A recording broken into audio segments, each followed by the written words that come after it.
Hi எல்லாருக்கும் வணக்கம். This is Deepa. Welcome back to channel டிடிஸ் பேக் அண்ட் விலாக்ஸ்.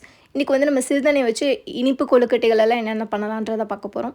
அதுக்கு ஃபஸ்ட்டு வந்து நான் சிறுதானியமான ராகி மாவு எடுத்திருக்கேன். அதை வந்து லைட்டாக ட்ரை ரோஸ்ட் பண்ணிவிட்டு 1/2 கப் எடுத்திருக்கேன். ட்ரை ரோஸ்ட் பண்ணி எடுத்து வச்சுட்டு ஒரு சிட்டிகை உப்பு, அப்புறம் ஏலக்காய் தூள் கொஞ்சம், நெய் 1 டீஸ்பூன் ஆட் பண்ணிவிட்டு ஒரு மிக்ஸ் கொடுத்துட்டு அதுக்கப்புறமா வந்து வடித்த வெல்லத்தை வந்து நம்ம ஆட் பண்ணலாம். கொஞ்சம் கொஞ்சமாக ஆட் பண்ணி உங்களுக்கு இனிப்புக்கு தகுந்த மாதிரி நீங்கள் ஆட் பண்ணி பிசைஞ்சு எடுத்துக்கோங்க. உங்களுக்கு பத்தலைன்னா இன்பிட்வீனில் கூட நீங்கள் ஆட் பண்ணிக்கோங்க. நான் வந்து இன்றைக்கி ப்ளெயினாக தான் பண்ணுறேன். உங்களுக்கு ப்ளெயினாக வேண்டாம், கொஞ்சம் க்ரன்ச்சியாக இருக்கணும் அப்படின்ற மாதிரி இருந்துச்சுன்னா நிலக்கடலை வந்து நல்லா ரோஸ்ட் பண்ணிவிட்டு மேலே இருக்க தோலெல்லாம் எடுத்துகிட்டு 1க்கு 2 இடித்து அதை சேர்த்துக்கோங்க. அப்படி இல்லைன்னா தேங்காய் துருவல் கூட நீங்கள் இது கூட ஆட் பண்ணிக்கலாம்.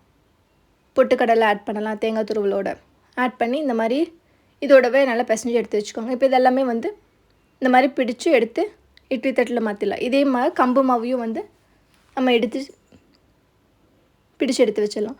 நீங்கள் ராகி, கம்பு, தினை, வரகு, சாமை எது வேணால் நீங்கள் எடுத்து இதே மாதிரி நீங்கள் செஞ்சுக்கலாம். இதே ப்ரொசீஜர் தான் எல்லாத்துக்குமே.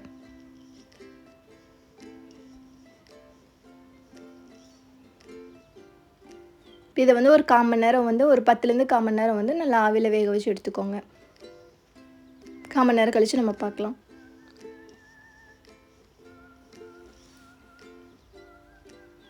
பாருங்கள் நல்லாவே வெந்து வந்திருக்கு. இது எல்லாத்தையுமே வந்து வேறு ஒரு பிளேட்டில் எடுத்து நம்ம மாற்றி வச்சிடலாம்.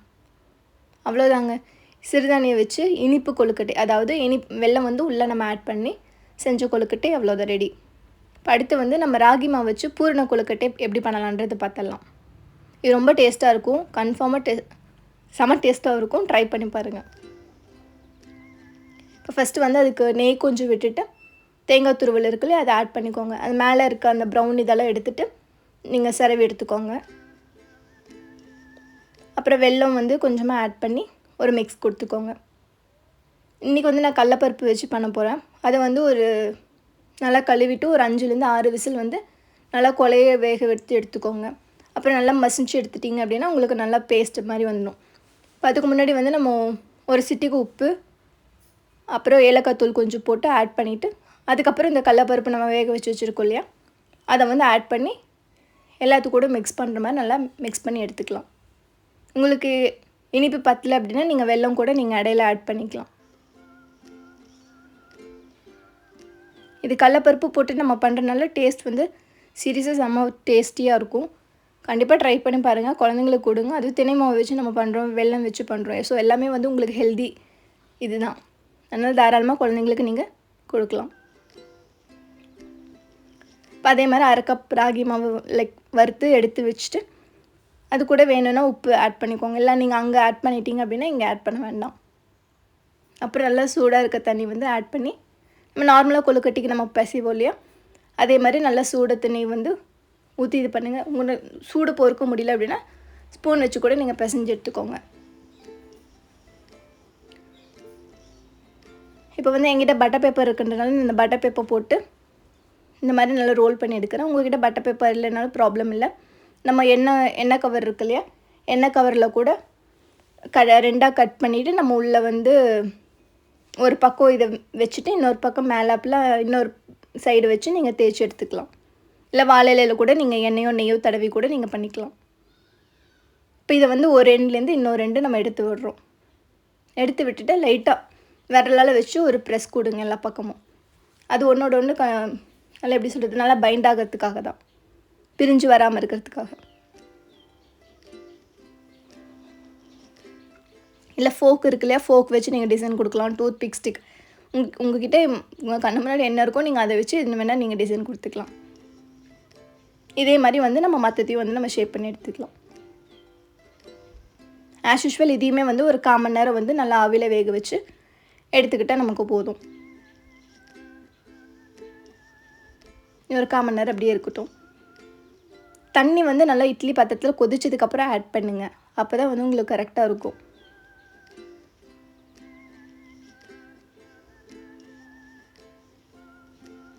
இப்போ பாருங்கள் எவ்வளோ நல்லா வந்திருக்குன்னு. அவ்வளோதாங்க. இதுதான் ராகி மாவு வச்சு இனிப்பு பூரண கொழுக்கட்டை. கண்டிப்பாக செஞ்சு பாருங்கள். எல்லாருக்குமே ரொம்ப ரொம்ப பிடிக்கும். இப்போ அடுத்து வந்து கம்பு மாவு வச்சு பூரண கொழுக்கட்டை எப்படி பண்ணலான்றது பார்த்துடலாம். அதுக்கு ஃபஸ்ட்டு வந்து நான் அரை கப் கம்பு மாவு எடுத்து லைட்டாக ரோஸ்ட் பண்ணிவிட்டு எடுத்து வச்சுருக்கேன். அப்புறம் உப்பு கொஞ்சம் ஆட் பண்ணி ஒரு மிக்ஸ் கொடுத்துட்டு அதே மாதிரி சுடு தண்ணி ஆட் பண்ணி நம்ம நல்லா சாஃப்டாக பிசைஞ்சு எடுத்து வச்சுக்கலாம். பூரணம் வந்து நம்ம ஆல்ரெடி நம்ம பண்ணணும் இல்லையா, அதே ப்ரொசீஜர் தான். ஃபஸ்ட்டு நெய் விட்டு தேங்காய் துருவல் ஆட் பண்ணி வெல்லம் ஆட் பண்ணி உப்பு ஏலக்காய் தூள் அதுக்கப்புறம் வந்து கடலப்பருப்பு நம்ம வேக வச்சு எடுத்தது அதே எல்லாமே ஆட் பண்ணி அதே இதை தான் வந்து பண்ண போகிறோம். இது வந்து உங்களுக்கு கொஞ்சம் ஃப்ளெக்சிபிளாக தான் இருக்கும். ராகி மாவு வந்து கூட உங்களுக்கு பிரேக் ஆகிறதுக்கு நிறையா சான்சஸ் இருக்குது. இது வந்து உங்களுக்கு நல்லாவே ஃப்ளெக்சிபிளாக இருக்கும். அதனால் வந்து இந்த மாதிரி கையிலே வச்சு லைட்டாக ஒரு ப்ரெஸ் கொடுங்க. இப்போ நான் வீடியோவில் பண்ணுறல அதே மாதிரி அதை வந்து லைனாக தேய்ச்சி நல்லா ஸ்ப்ரெட் பண்ணி விடுங்க. ஸ்ப்ரெட் பண்ணதுக்கப்புறம் அந்த பூரணத்தை வந்து உள்ளே வந்து நம்ம ஸ்டஃப் பண்ணிக்கலாம். அளவாக வைங்க, ஏன்னா ரொம்ப ஓவர்ஃப்ளோவே வெளியே வந்துடக்கூடாதுல்ல, அதுக்காக. இப்போ இந்த மாதிரி 4 பக்கமும் எடுத்து விட்டுட்டு அச்சில் வரும் இல்லையா, அதே மாதிரி கொழுக்கட்டை வந்து நம்ம பண்ணலாம். அச்சு இருக்குது அப்படின்னா வந்துட்டு நீங்கள் ஒன்றும் இல்லை, அச்சுக்கு வந்து நீங்கள் நெய்யில் எண்ணெய் வந்து லைட்டாக தடவிக்கோங்க எல்லா பக்கம் படுற மாதிரி. அதுக்கப்புறம் இந்த மாவு எடுத்து லைட்டாக எல்லா பக்கம் படுற மாதிரி எடுத்து நல்லா இது பண்ணிவிட்டு அதுக்கப்புறம் பூரணத்தை வச்சு மேலே மாவு வச்சு சீல் பண்ணிடுங்க. அப்புறம் ஓப்பன் பண்ணிங்கன்னா உங்களுக்கு அச்சு ரெடியாகி அச்சு கொழுக்கட்டை வந்துடும். இப்போ நம்ம அது எதுவுமே இல்லாமல் பண்ணுறதுனால இந்த மாதிரி மேலப்பில் உங்களுக்கு ரொம்ப மாவு வந்து திட்டாக இருக்க மாதிரி இருக்கும். ஸோ அதை எடுத்து விட்டுட்டு நம்ம ஷார்ப் பண்ணி எடுத்து வச்சுக்கலாம். இப்போ அதே மாதிரி இன்னொன்று எடுத்து வச்சுட்டு இப்போ அடுத்த ஷேப் வந்து நம்ம பண்ணிக்கலாம். நம்ம ஆல்ரெடி ராகி கொழுக்கட்டையில் பண்ணோம்ல அதே மாதிரி இப்போ கையாலே வந்து இதே மாதிரி நல்லா ஸ்ப்ரெட் பண்ணி விடுங்க.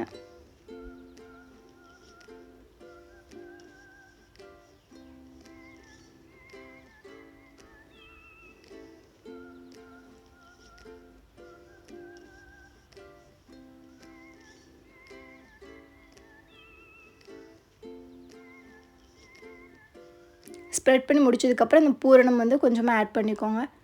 ஆட் பண்ணிவிட்டு அதே மாதிரி ராகி பூரண கொழுக்கட்டைக்கு பண்ண மாதிரி ஒரு எண்டுலேருந்து இன்னொரு எண்டுக்கு அப்படியே எடுத்து விட்டு அதுக்கப்புறம் ஒரு விரலாலேயே வச்சு நல்லா ப்ரெஸ் பண்ணி விடுங்க. அது வந்து பிரிஞ்சு வராமல் இருக்கிறதுக்காக. நீங்கள் வந்து ஃபோக் அந்த மாதிரி வச்சு கூட நீங்கள் டிசைன் கொடுத்துக்கலாம்.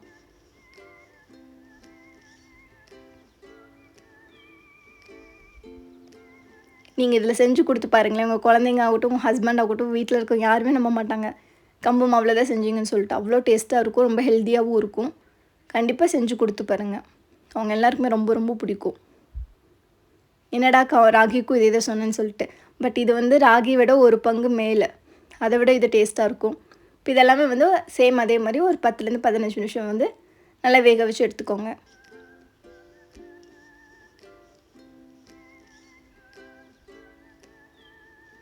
ஒரு 1/4 மணி நேரம் கழித்து நல்லாவே வெந்திருக்கும். அது எல்லாத்தையுமே வந்து வேறு ஒரு பிளேட்டில் எடுத்து ட்ரான்ஸ்ஃபர் பண்ணிடலாம்.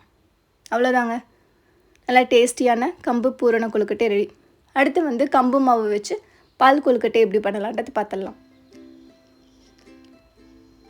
அதே அரை கப் கம்பு மாவு எடுத்திருக்கேன். உப்பு கொஞ்சம் ஆட் பண்ணி அதை மிக்ஸ் கொடுத்துட்டு சுடு தண்ணி ஆட் பண்ணி நல்ல மாவு வந்து பிசைஞ்சு எடுத்துக்கோங்க.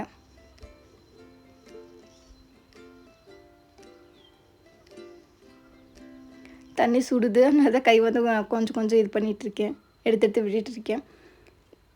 உங்களுக்கு பொறுக்கிற அளவுக்கு இருந்துச்சுன்னா ஓகே, அப்படி இல்லைன்னு நீங்கள் ஸ்பூன் வச்சு கூட நீங்கள் மிக்ஸ் பண்ணிக்கலாம். மிக்ஸ் பண்ணிவிட்டு நீங்கள் ஒரு 2 நிமிஷம் மூடி வச்சிங்க அப்படின்னா உங்களுக்கு கொஞ்சம் சூடு பொறுக்கிற அளவுக்கு ஓரளவுக்கு ஸ்டேஜில் வந்துடும். அதுக்கப்புறம் நீங்கள் கை வச்சு நல்லா பிசைஞ்சு எடுத்துக்கலாம். இப்போ இந்த மாதிரி சின்னதாக எடுத்துகிட்டு நல்லா பால் மாதிரி உள்ளங்கையில் வச்சு நல்லா ஒரு லைட்டாக ரோல் கொடுத்தீங்க அப்படின்னா நல்லா பால் மாதிரி ஆயிரும். இப்போ இருக்க மிச்ச மாவு எல்லாத்துலேயுமே வந்து இதே மாதிரி பால் வந்து நம்ம செஞ்சு எடுத்துக்கலாம்.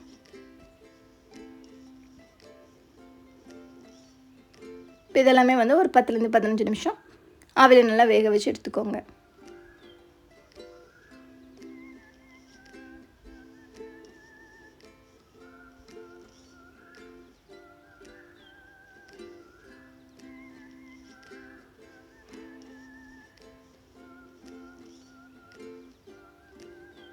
ஒரு 12 நிமிஷம் கழித்து நல்லாவே வந்திருக்கு. இதெல்லாமே வந்து ஒரு ஸ்பூன் வச்சு வேறு ஒரு பிளேட்டில் எடுத்து வச்சுக்கோங்க. இப்போ வந்து நம்ம பால் கொழுக்கட்டை பண்ணணும் இல்லையா, அதுக்கு வந்து தண்ணி வந்து நான் ரொம்ப அதிகமாக எடுத்துருக்கேன். நீங்கள் வந்து கொஞ்சம் கம்மி பண்ணி எடுத்துக்கோங்க. இது கூட வந்து தண்ணி நல்லா கொதிச்சதுக்கு அப்புறமா தான் நீங்கள் இது வந்து ஆட் பண்ணணும். இந்த பால்ஸ் நம்ம வேக வச்சு எடுத்தோம் இல்லையா கொழுக்கட்டை, இதெல்லாம் கம்பு கொழு வச்சு அதை வந்து எல்லாமே ஒவ்வொன்றா ஆட் பண்ணிக்கலாம். அதுக்கப்புறம் கம்பு மாவு வந்து 1 டீஸ்பூன் எடுத்துகிட்டு அதை வந்து மாவு வந்து நல்லா கரைச்சி எடுத்துக்கலாம். திட்டு இல்லாமல் நல்லா கரையிற மாதிரி கரைச்சி எடுத்து வச்சுட்டு அதையும் வந்து உள்ளே ஆட் பண்ணிக்கோங்க. அதுக்கப்புறம் வெல்லம் இருக்குல்லையா, வெல்லத்தையும் வந்து ஆட் பண்ணிக்கோங்க. ஒரு மிக்ஸ் கொடுத்துட்டு ஏலக்காய் தூள் போட்டு அதையும் கொடுத்து ஒரு மிக்ஸ் கொடுத்துக்கோங்க. சின்ன லோ ஃப்ளேம்லேயே வச்சுட்டு ஒரு 5லேருந்து 7 நிமிஷம் வந்து நல்லா கொதிக்க வைங்க. அது கொஞ்சம் லைட்டாக சுண்டி வரும். அதுக்கப்புறம் வந்து ஃப்ளேமை ஆஃப் பண்ணிட்டு தேங்காய் பால் விட்டு இறக்குனா ரெடி. அவ்வளோதாங்க. கண்டிப்பாக எல்லாருமே ட்ரை பண்ணி பாருங்கள். Thank you so much.